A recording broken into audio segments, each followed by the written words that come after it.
So I think we're all here now. Thanks a lot once again in joining us. Just a couple of practical housekeeping rules and some reminders for those who have joined for the first time in this webinars. So this is a repetitive webinar monthly, which is taking place both in the morning hours according to Europe and the afternoon, so that our colleagues both from Eastern and Western hemispheres can enjoy this live interactive dialogue. These sessions are recorded and it's available on the YouTube channel of ICLE, as well as you will receive the links to the recordings in the both morning and afternoon sessions, as well as the presentation. We usually follow a 1 hour session. In the first 30 minutes or 40 minutes, we go through the presentation, which we will see the agenda shortly. Depending on the agenda, we are warmly welcoming LGMA partners in specific agendas that they are involved in. And depending on, again, the agenda of the monthly webinars, we also have guests who are joining us. And today I'm particularly delighted that Philip Young, the COP30 Special Envoy, will be also joining with us. At least he will be delivering his intervention in the first half. And if time allows, he can also come back if needed. It's a great opportunity for us because he plays an important role and he's a very distinguished colleague. And we had the pleasure to work with him in Bonn and in London and Brasilia. So it's a great opportunity for us to exchange on a more closer dialogue, especially to listen to his perspectives, what he has seen in Bonn and London, as well as to listen from him, his vision for the COP30 legacy. So without further ado, let's go to the agenda for today. Um, so we will have a short introduction of our who we are and how we work and what we do, and just catch up on what we have seen since COP29 until this last month in June in Bonn, the Subsidiary meetings. We will review our 100 days to COP30 calendar, and we will spend most of our time, or a good time of our agenda today, for keeping us informed about how we want to turn our vision from COP30 for COP30 into negotiations. And there, my colleague Ariel will take us through, along with the partners of the global co-leads of the LGMA coordinators, working groups, especially on the SB62. I am also very happy that my colleague Bianca Cantoni will also join us, especially in sharing the latest updates from Brazil, where we have the LGMA Brazil National Coordination Group acting, and they also had their third meeting last Friday, and a brief update on what was the discussions, especially after Bonn. And we will very shortly touch upon the town hall COPs process as well as the latest updates. We are the subnationals. We are the voice of subnationals, LGMA constituency, in short, local governments and municipal authorities constituency. We're one of the oldest. We are active in this space since '95.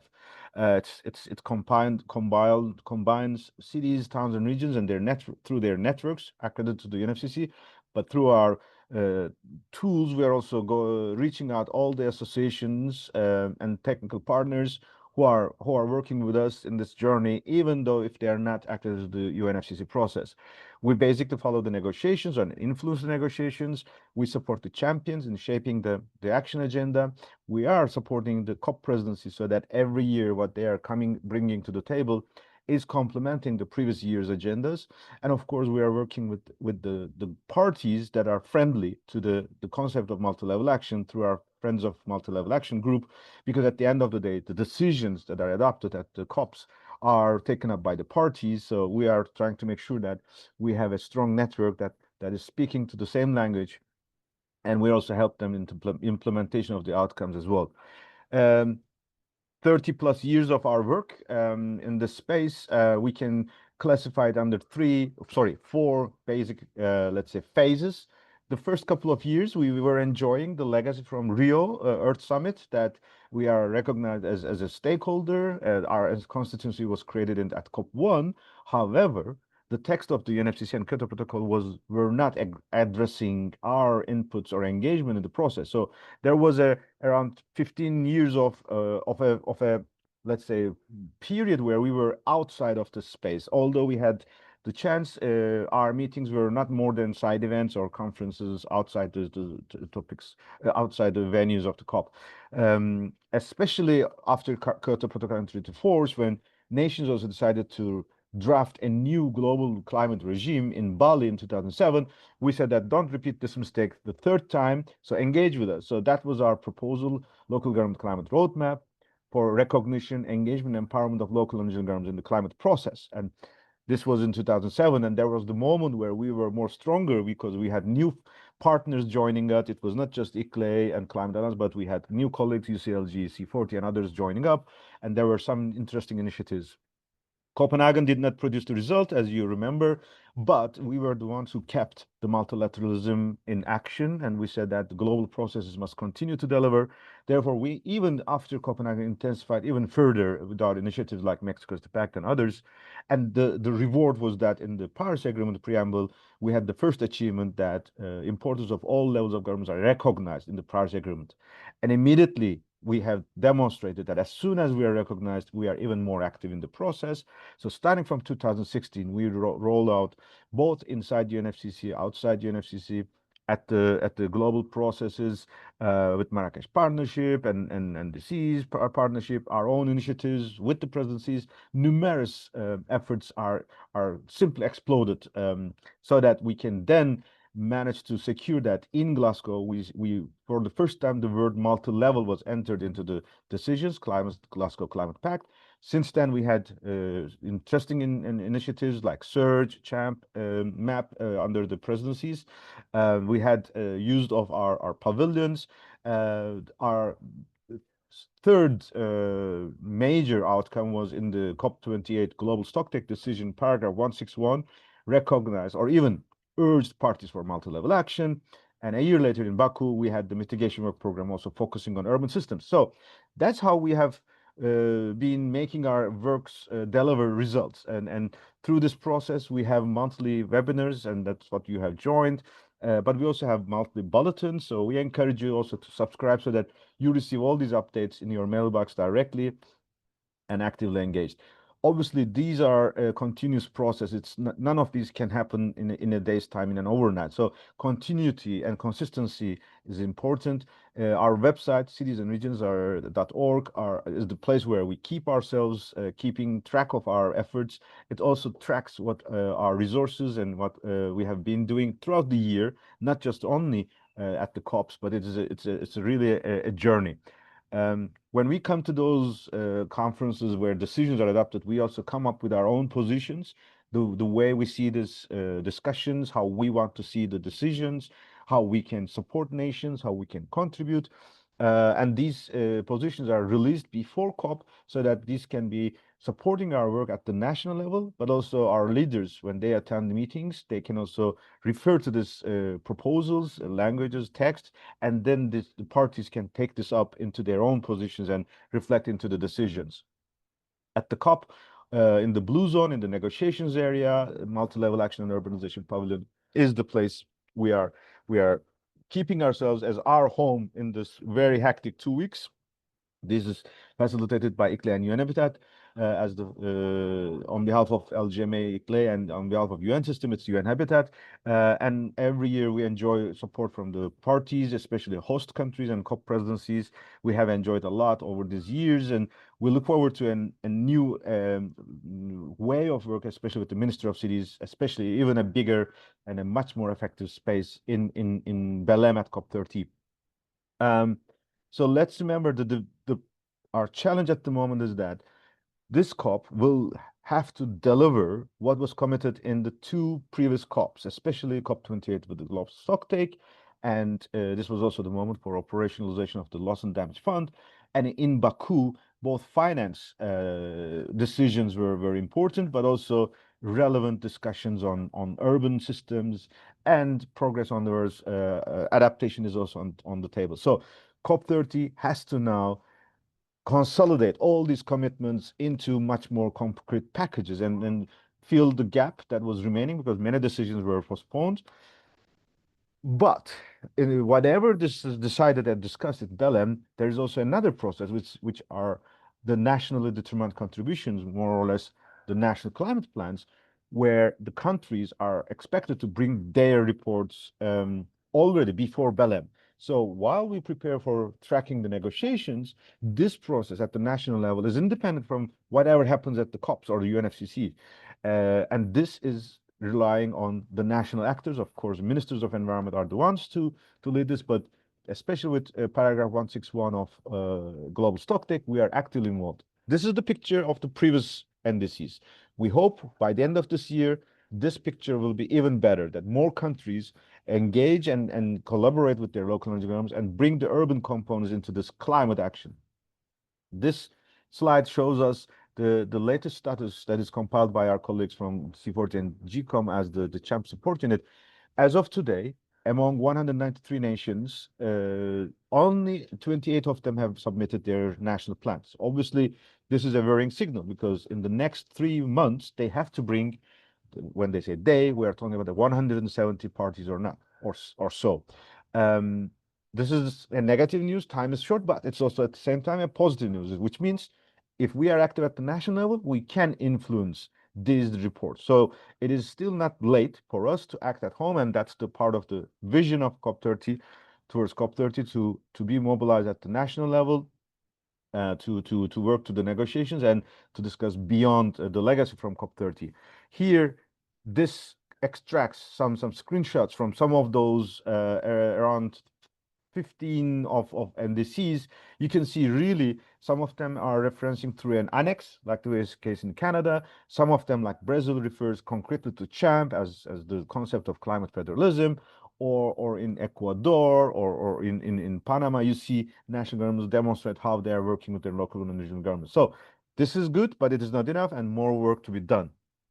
And here, now we are engaging in this process. This is again, I also would like to address once again previous versions of this document and presentation. Those who are familiar with us are a bit different. This is a new look, a new vision designed by my colleague Olga from our ICTES communications lead.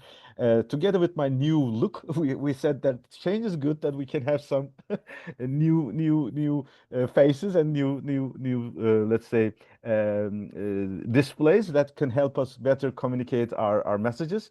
So thanks, Olga, for that. So throughout the year, the country who has been the president of the COP are the ones that are responsible throughout the year. They are the ones who lead the decisions or mobilize the negotiations. However, especially from the June, which is the mid-year onwards, they started to decrease in number in terms of staff, and they also give more priority to the incoming presidency. In this year, we are now transitioning from Azerbaijan to Brazil. However, now the last 3 years, we're in a unique point because for this 3 years, there was a special process called Mission 1.5 degree Mission Troika, and this means United Arab Emirates, Azerbaijan, and Brazil are jointly leading a spatial process so that we bring NDCs that will fit us to the trajectory for 1.5 degree, keeping the global warming below 1.5 degree. Especially the Azerbaijan presidency, Nigar, as the climate champion, is still very active, but other partners are a bit less involved in this process. However, in the presidency of Brazil, in Bonn, we were able to interact all the names that you have seen and those beyond. And this is the exactly the demonstration of the commit from Brazil that they are now on full speed in this process. And it's been these COPs throughout the year, there is literally a process so that especially ministers can come informally and they can understand better. This turns into like a practice in the first half of the year. There is discussions in Copenhagen and Berlin, Petersburg. This is at the ministerial level, and there's also the climate weeks of the UNFCCC, which is branded as once in the first half and the second in the second half. This year, the first was in Panama, and the next one will be in Ethiopia, and in between the June climate talks. And the presidencies also have their last discussion 1 month before the COPs, which is branded as pre-COP30. In this chart, the names we're familiar with, we have seen. One additional name is listed as red, and that's the new staff from presidency, which we met in Bonn, so that we continue this discussion, especially on the thematic negotiation agendas. Muchurao is the concept that COP30 presidency has introduced, and it also consists of several processes, leadership circles, global ethical dialogues, and spatial envoys. And that brings us the moment for us to listen from our guest, Philip Young. Philip actually is not the only spatial envoy that is relevant for the LGMA constituency. Along with Philip, we also have Marcelo Brito, especially to present the voice of the subnational governments, especially from Amazonian region. And we have Jurema Wernek, who will be the voice of the urban, marginalized urban communities, especially urban poor. But of course, Philip, with his mandate, with his background, is the closest to us, and we had the chance to meet with him. Philip, thanks for your time in joining us today. You were with us in Bonn, you were with us in London, and you had intensive dialogues with Andrea Del Lago. So we would be delighted to have you share your vision, your reflections from what you have seen so far and what you want to bring to the table by Belém and beyond. Thanks a lot. The floor is yours, Philip. Thank you so much. Yunus, it's a great pleasure to be with you all. As a special envoy, I think I have one certainty and still many uncertainties ahead of us. My certainty, Yunus, is that, COP30 is the moment when the urban agenda has to come to the core of the UNFCCC, and the core of the urban action agenda as well, the action agenda as a whole. Urban agenda has to come to the core of the action agenda as a whole. I need to explain why, but I think, this is a special historic moment, both for the opportunity and also for the risks. In terms of the opportunity, I think, you have a host country who has been committed to the environmental agenda and who is particularly keen to bringing the urban topics to the core. On the other hand, you have an executive director of UN Habitat who is very supportive of this agenda. And I think if we think of a new architecture of decision making in the FCCC, perhaps a way to find a shortcut to this is by bringing the UN Habitat agenda into the UNFCCC. Those are two structures that are parallel but not necessarily converging. Perhaps this is a way for us to think forward in as a solution for making the urban agenda to the core of the UNFCCC. So this is something that I invite you to think and to deepen the reflection on how we, in terms of the legal language, we could do that together. This is just an idea. I am hypothesizing with you, and then in the field of the uncertainties, I think we have many topics that have been the object of consensus, but I have uncertainties about how this can be translated into real text. It boils down to the normative agenda and the action agenda, right? So in terms of the normative agenda, we have sort of a straitjacket in terms of what we inherit from the previous COPs. So if we want to really bring the urban agenda to the core, my questions to you and for you to devote action in the coming weeks and months is how we can boil down all the topics that we have already consensus to a language that it can be really incorporated into the final decision.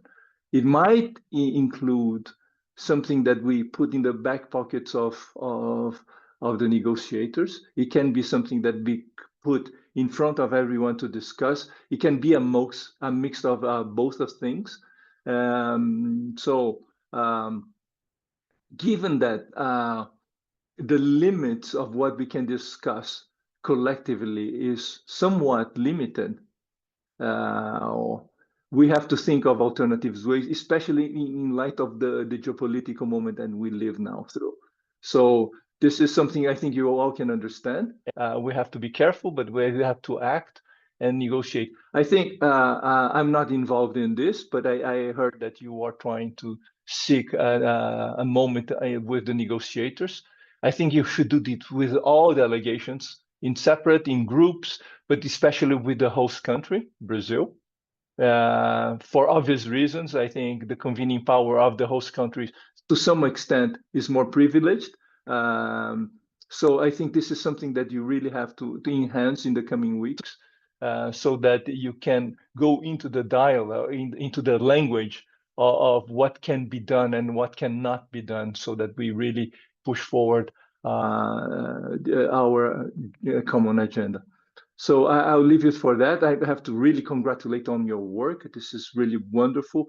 If we are unable to mobilize the local governments in all the respective countries, nothing can be reached. And the work that you have been doing is outstanding in terms of what it has been convened, and I congratulate you on that. And thank you again for having me. I wish I can contribute more throughout the process, and do count on me in everything I can be useful for. Excellent. Thanks, Philip, both for your presence, also for your time today, and your openness to continue to work with us. It is a great, great opportunity and resource for us. I'm aware you have time pressure, but if you are able to continue to stay in touch, you can also hear our updates from what we have achieved in Bonn, and well, how we want to formulate our position so that we can then share with you, so that then we can further develop in the coming months. I'm sure you will be meeting with some of us on the way. You will also see our journey, the milestones, and definitely when we come to Belém, we will be in your safe hands, and then we will make sure that to the negotiators, especially the Brazilian presidency, André Del Lago, together with the Minister of Cities and Anatoni, you will be able to give us really the opportunity to influence the process. So thanks a lot for your presence. So let's continue. As I said, you will be sorry. Good. Shall I share my screen again? I think I have removed that. Good. Good. We are all good. So with this, as it's a year-round process, as you heard, even especially this year, the geopolitics is very, very dynamic. So we are following this three axes, the global processes, which is outside the UN boundaries. The blue ones are the UN, UNFCCC, UN Habitat, UN Environment Program, and others, and high-level political forum. And the greens are the zones that we are more taking control. Especially, we use these meetings as the moment where we shape our agendas and then communicate to the outside world. In early this month, taking into account all the consultations we had at the beginning of the year, when we listened to the presidency, when we heard all these expectations and preparations, we have defined our vision as the rally to a local to global COP30 and beyond.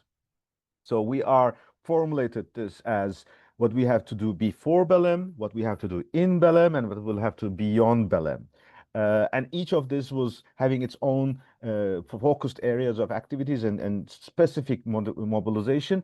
You will hear later on from my colleague Ariel, who will be sharing, taking into account all the outcomes. But this is how we started our vision towards this year's advocacy. And this was the moment where we announced this at the UN climate meetings in Bonn, June climate meetings in the middle of the year. It was the official meetings since Azerbaijan. We have our LGMA website, which is where you can find our agenda, the delegation list. You can find our blogs. You can find our photos from these couple of days. And also you have an 8-minute video which captures all what we have seen. In basic terms, we define this SP62 as an important moment for the presidency to receive a positive feedback on especially the agendas that is on the priority, which is just transition, adaptation, and however, especially on the finance, which is still a big issue, there's a lot of work to do. And we have also seen the COP30 Belém logistics is unfortunately putting a big headache for the presidency. We have said that Brazilian leadership and the staff, the actors will be doing their best, but it's also important that the UNFCCC presidency also, UNFCCC community also helps them. The expectations, the preparation of the delegations. From our side, this was the most diverse and one of the most effective LGMA engagement throughout the June climate talks for years and decades. We had similar cases, especially during the residency days since 2010. especially in 2014 and 19, we had specific agendas in the June meetings. But this year, we had delegations, a full delegation from Brazil, cities and states in Brazil. They were active in the whole processes. We had mayors and councillors and commissioners from Africa to China, from Australia to US, so that all voices, all typologies, and all colors of LGMA consciousness was reflected. And if here you can see the highlights of this week, that it was full of those negotiations. Especially the first week was very heavy, but we were able to interact with the parties, deliver our last interventions, even in the last days of the processes. So this gives us the chance that we really have demonstrated that this is the moment where we can influence like the kitchen of the decisions at COP, and because of the presence of it's a great opportunity that ICLE is seated in the same city with Bonn, the seat of UN climate change, and the mechanics that we have developed over these years, daring cities, together with city of Bonn and with the support from the German Development Cooperation Ministry, this also helped us because we used very effectively outside space. We had convened the dialogues with the champ endorsers. We had a full day in the GIZ plenary auditorium, the city hall of Bonn. All have contributed to discussions we had in the UNFCCC, and make sure that we are coordinated and we make our agendas effectively. There were two critical announcements in Bonn. The first one is the action agenda by the presidency, and that is important because it is a new way of work. It has an innovation by bringing the Marrakesh partnership processes and the global stocktake outcomes. And if you read the title, you can see that there are 5 axes and 1 cross-cutting element. And axis 4 is focused on building resilience for cities, infrastructure, and water. This should not be misleading. The title thinks as if it was only one aspect of urbanization. But if you look at the sub themes in this process, and that was a result of our feedback to the presidency over these weeks and months. We had told them that you refer to global stock takes. In the global stock takes, there's paragraph 63 focusing on cities and adaptation, but there is a lot of other decisions, and luckily they refer to 161. They refer to the mitigation outcome. So if you look at these 5 components, subcomponents, the whole urban agenda is there, and that's why Philip is so rightly to say that if there is a moment, Brazil's COP30 is the moment to really, all these years that we have been bringing since Glasgow, is now time to consolidate. It is particularly important in a country like Brazil, which has a strong multi-level collaboration and culture, the climate federalism, but also it's at the same time a strong urban space. The Andre Delago was saying that Brazil is known for forests, but Brazil is at the same time equally urban. Around 87% of Brazil's population is living in cities. So it is inevitable that the debate in Brazil has to have an urban component and the multi-level action, which is the two sides of the same coin. That's why we are excited to work with Philip so that we can materialize this. And obviously, as you have heard, this is a process that has to feed into it in the coming days, and we cannot expect everything to happen in Belém, but we will particularly make sure that when the IPCC report is coming up in 2027, if we really leave Belém with a very strong foundation, then the IPCC special report on cities can find its home so that we can finalize the whole package.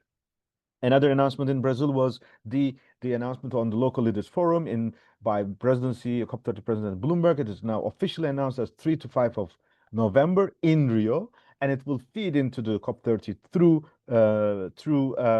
LGMA and other vehicles, so that what is being discussed in Rio will be then fed into the negotiations, and Rio will also be the culmination of our efforts throughout the year. And here is our list of the 100 days to go. Obviously, you will notice that it starts with August. This summer, we are assuming that there will not be too many major moments, except this week there is a high-level political forum. But starting from Kuala Lumpur, which is the country which is hosting the UN Habitat Presidency this year, there is a list of events across the world where we will make sure that our presence in each of them will also help us to build step by step. And we will reach to Brasilia in October. Our last event will be in Brussels, and we will then bring all these results to COP30 Local Leaders Forum, and as well as then to Belém. I would like to now give a break. Uh, I originally said that, Bianca, we would like to hear from the LGMA Brazil National Coordination Group, but Ariel is also on the line. I'm not sure whether it's better to listen from Ariel as well as that she shares this, what's the next step on the position, and then we can come back to Brazil. I think it may be even better for you because you will play a role as well. Ariel, would you like to now come into this moment that you share with us? How are we using the next couple of weeks in terms of formulations of our positions? Great. Yeah, happy to be with you all. Good morning and good afternoon to all of our colleagues. So my name is Ariel Dukovic. I'm head of global comms here at ICLEI, and I'm really excited to be speaking to you about our coordination of our COP30 position, which has grown out of the COP30 vision that we brought to the SBs and to some other related events and have been socializing and getting feedback on these directions. So we've distilled this down into three buckets. In the past, we were talking about them in kind of a little bit more of time-bound ideas, sort of where they belonged in time. And now we're getting a little more specific about where they belong in this actual COP. So our position is obviously what we're bringing to COP, and as you know, so saying in this 100 days leading up to COP. And so our three buckets, basically remain the same with just a kind of clarity of what the sections of this position are going to be. So first, we're going to have the negotiation topics that are going to come up on the agenda in specific sessions at COP30. And we'll go into what those are in a moment. The second bucket is kind of more of the enabling conditions that allow our constituency to help really empower our constituency to deliver on the Paris Agreement. So these kind of go wider than the negotiations, but also will have relevancy to them for sure. This is in the context of these huge changes that we are anticipating within the UN. Obviously, without our ability to foresee the future, we want to also be giving our opinions about what we'd like to see, even if we don't know the exact final structure of everything. And then finally, what had been sort of labeled as before Belém, but kind of the idea of all of these experiences the constituency is having and mechanisms that our various organizations are bringing forth as kind of support to the parties on multi-level NDCs, and particularly multi-level NDCs implementation, since we know that by September we'll have more of these NDCs and then hopefully be able to look at them in sort of wholesale at COP30. This national mobilization bucket of mechanisms, compendium of good practices, something that we can really hand to the presidency and say, here's what we've been able to elevate as these best practices for you to take forward or to amplify. So you can go to the next slide. So to get more specific, we working myself with my colleagues at C40, GCOM, and Under 2 have put together this list of sections within those three buckets. Sorry, they're not labeled as such, but basically climate finance through evolving concepts are the negotiations topics, action agenda through synergies in the Rio conventions are the enabling conditions, and the compendium of good practices is obviously the national mobilization part. So what we aimed to do with this was to identify both the places where we're strongest, where we have identified leaders and already supporting folks to come in to support the writing of the position, and also the gaps. So you can already see here that for mitigation, for the evolving concepts, which is quite a large range of topics there, for some of the more maybe nitty-gritty insider baseball parts of the UN reform, we don't have anyone who's stepped up so far. Obviously, we want to have these topics covered in the position, so we are looking for people to either raise their hands. We may also go back to our, folks who had expressed interest in being deeper in participation with this position to see if anyone can step up to facilitate those sections. But basically just to see sort of where we stand at this point. The other point with this was to identify, who are those facilitators so that you can all see now who you would be working with, depending on where you would like to come in, where your expertise and interests really lie. And then also we're looking to schedule some kind, we're looking that each facilitator or leader for the section schedule some kind of discussion, open office hours, something that's a kind of live discussion that can help to set the direction for the position between now and when the first draft is due. And I'm going to go through those deadlines in a moment. So just in terms of, what this slide is meant to do for all of you, it's to really provide that transparency of what we're working on, who's working on it, and when it's going to be worked on. And obviously it's a work in progress, but it's the beginnings of that. You can go to the next slide. I keep trying to advance the slides myself here. So the key deadlines that we're looking at, so on the yellow is where we are now.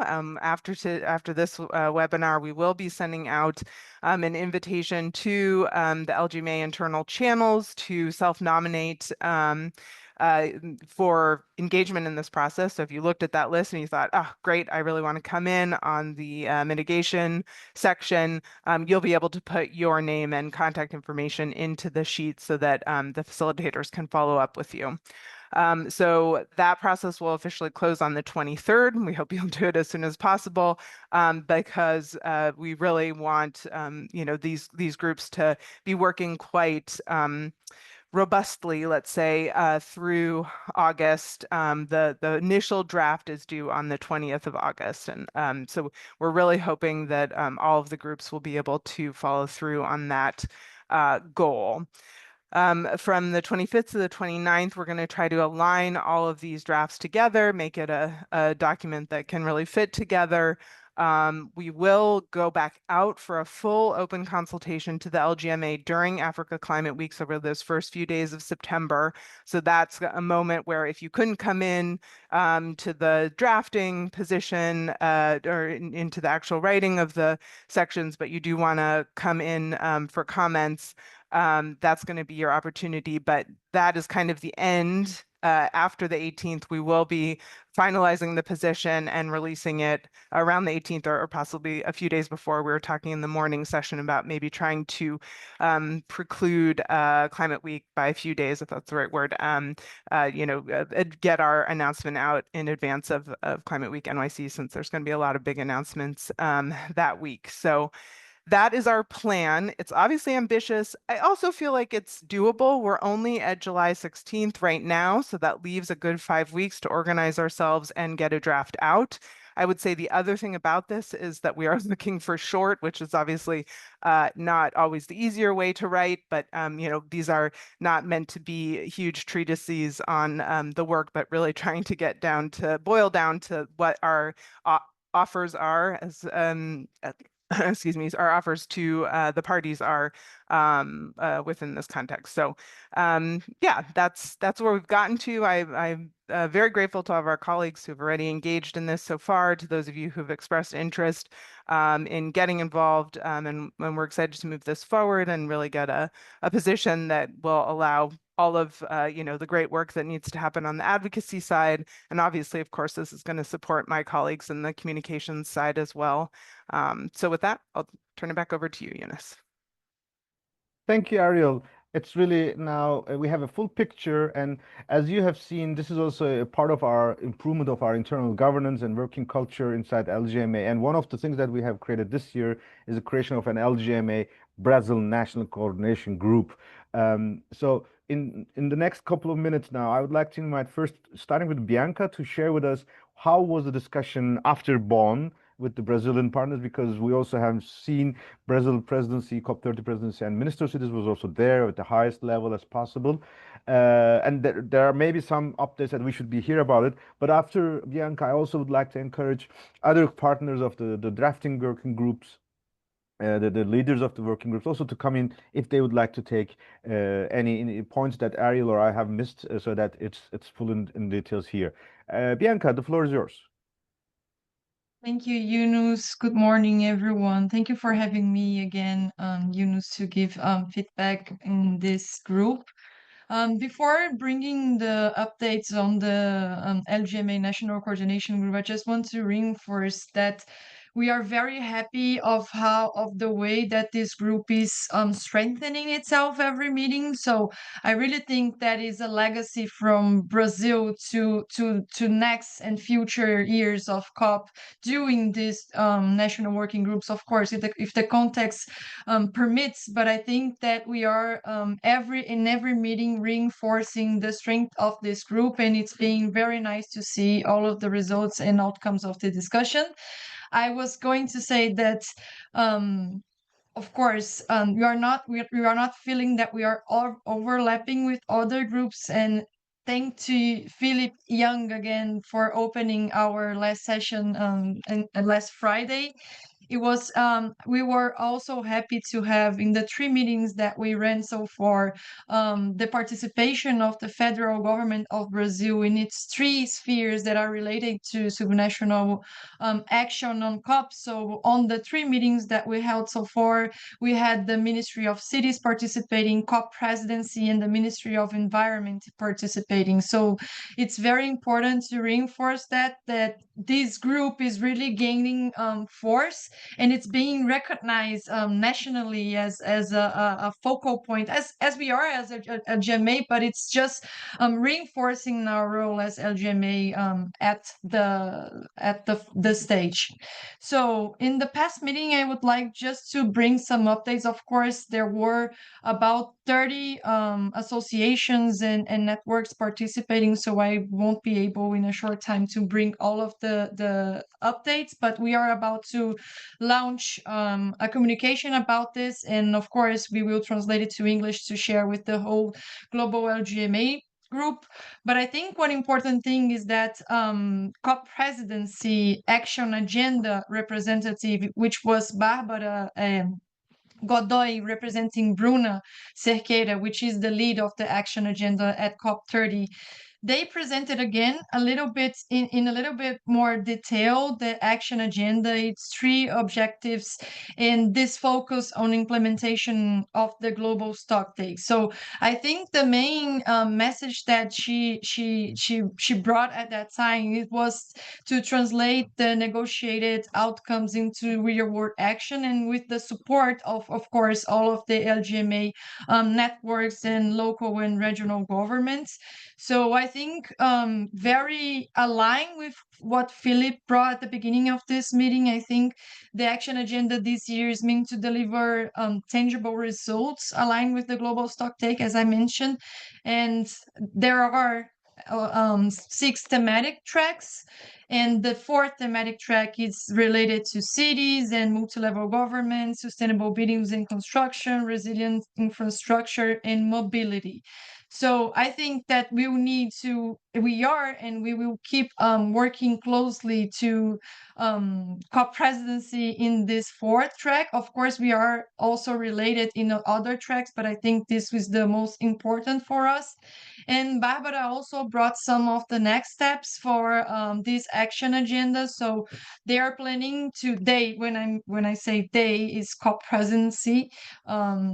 They are willing to map existing climate initiatives using the NASCA platform and global for it, and also in straight and close collaboration with the high-level climate champions team.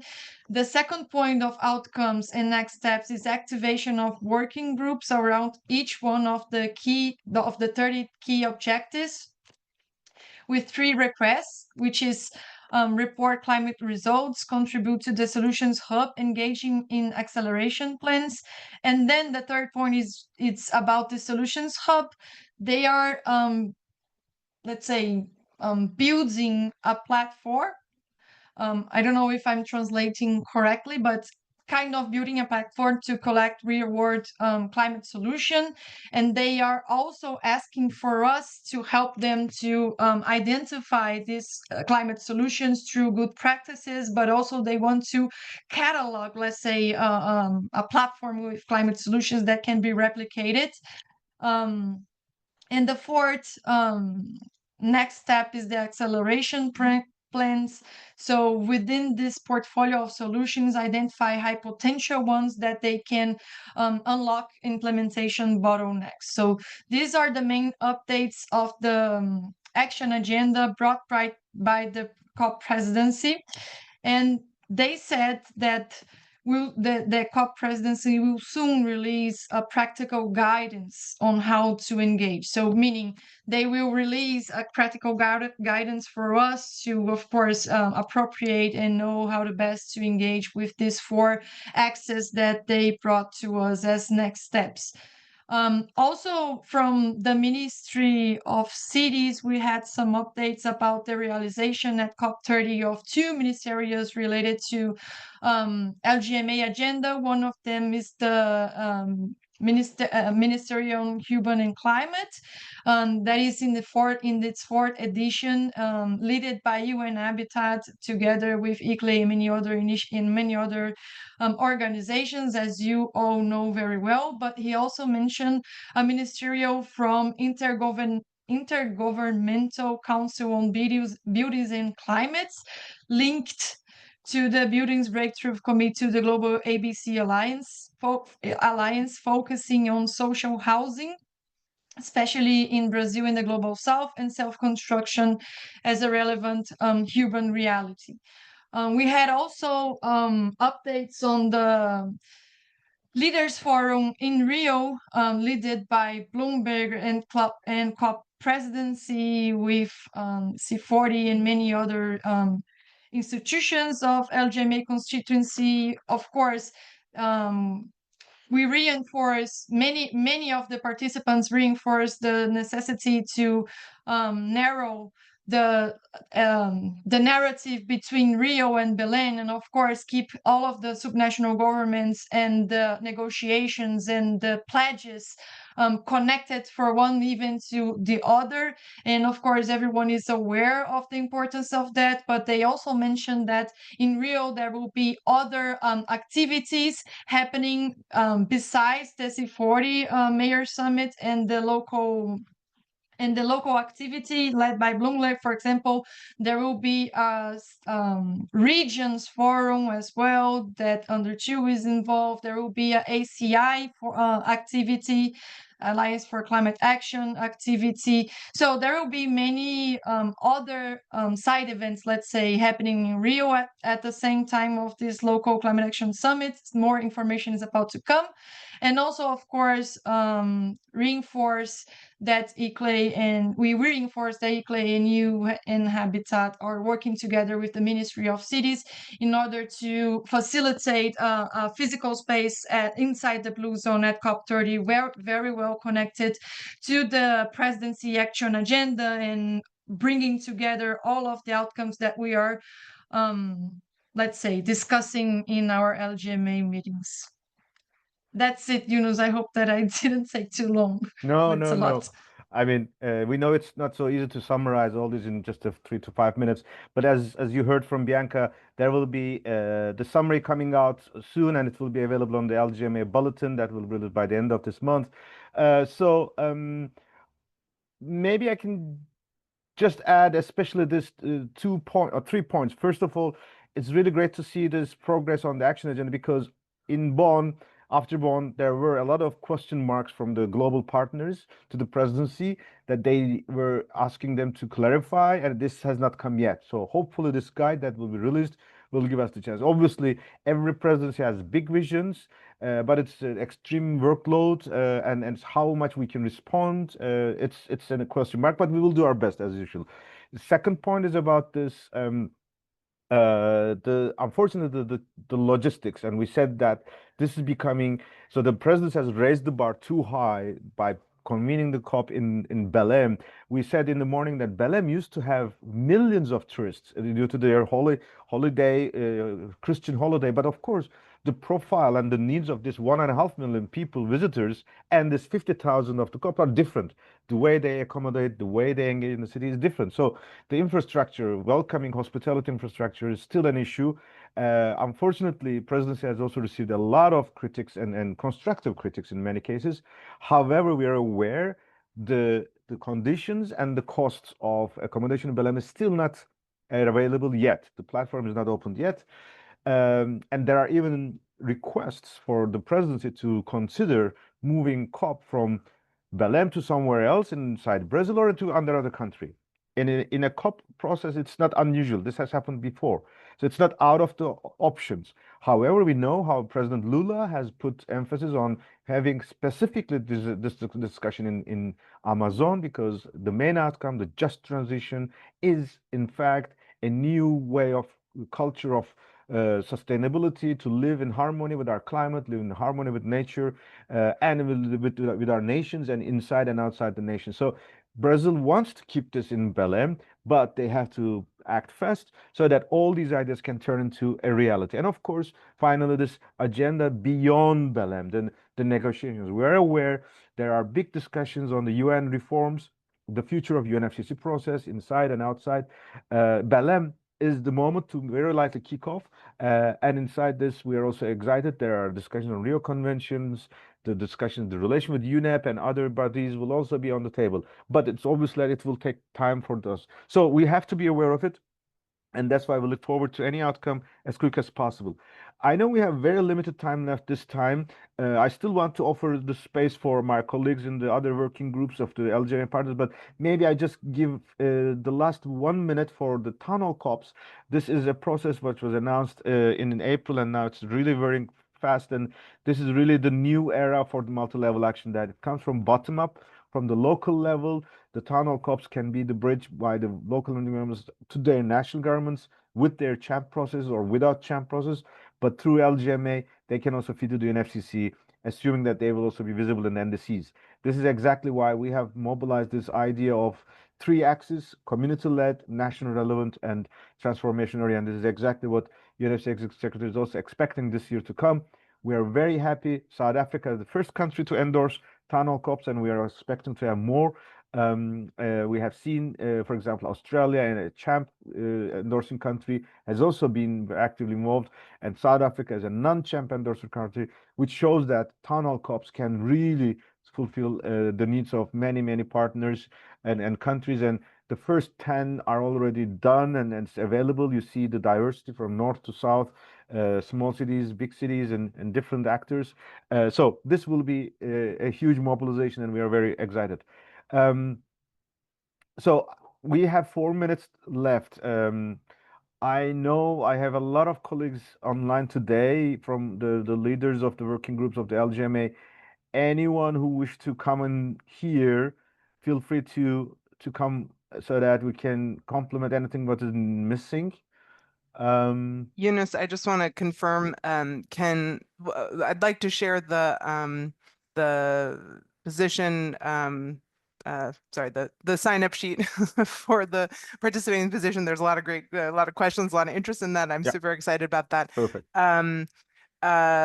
We will share it after this session into the internal LGMA Google group. So if you are not sure if you're in that Google group because you haven't received emails from Eunice for the past several years, or if you're not in the WhatsApp group, please do put your email. You can put your email address to the hosts and panelists, and I'll grab them from the chat. But if you are in the Google groups or on the WhatsApp, the LGMA WhatsApp, we will be sharing the file into those groups. It's just not quite ready for prime time. It should be ready by tomorrow, I would say. So. Yeah. Definitely. And thanks, Ariel, for the clarification. Let's remember these webinars are announced publicly in the internet, and we may have guests, but we want to keep some of our internal processes limited to our LGMA accredited partners, but as well as those partners who are in the community, large community. So please bear with us, and therefore we have to use some screening on that. Thanks for Ariel for this, and always you are ready to send your inputs to lgma@ickley.org or Ariel directly. We'll make sure that you are included in these updates. I see Philip is still on the line. If you wish, Philip, after what you have heard, any last, let's say, 2 minutes, 2 cents from your side on what you heard so far, we will be more than happy to hear you, and then this could be our closing moment as well. Thank you so much, Ariel. Nothing else to add, just to let's keep together, let's keep focused, let's help distill what is important for the upcoming weeks. I think this is very important. I never forget that we are in a world marked by agendas overload, information overload, or complexity. So everything we can do to help everyone in the process distill, I think will be, I think, of utmost importance for what we can achieve in the coming weeks. So I'm here for you. Really, please feel free to reach out to me. And I think really one important, I think, result of this process is to try to reach out to the Brazilian delegation to some extent, have their perceptions also what is possible in terms of language. This is a big, really challenge in terms of both diplomatic reasoning and legal reasoning. That we have. This is where we have to channel our efforts in the coming weeks and months. So once again, thank you very much. It's really nice to be part of this process and this dialogue, and I look forward for more. Thank you so much. Excellent. Thanks a lot, Philip. And as we discussed before, we are working with you so that we can still have you joining in one of those journeys around the world in the next couple of weeks and months so that you can continue to stay with us. If not, via our colleagues in Brazil, we will keep you involved. And your presence is a huge asset for us. And as you said, we have to concretize and we have to consolidate, and then we have to make sure that we are in the correct part of the history and building a better future for all and today's and current and future generations. With this, I'd like to thank you all for your active participation, and we'll stay in touch for the next round of webinars in the coming months, and stay tuned for additional updates, and have a nice day wherever you are. Thank you. Bye-bye.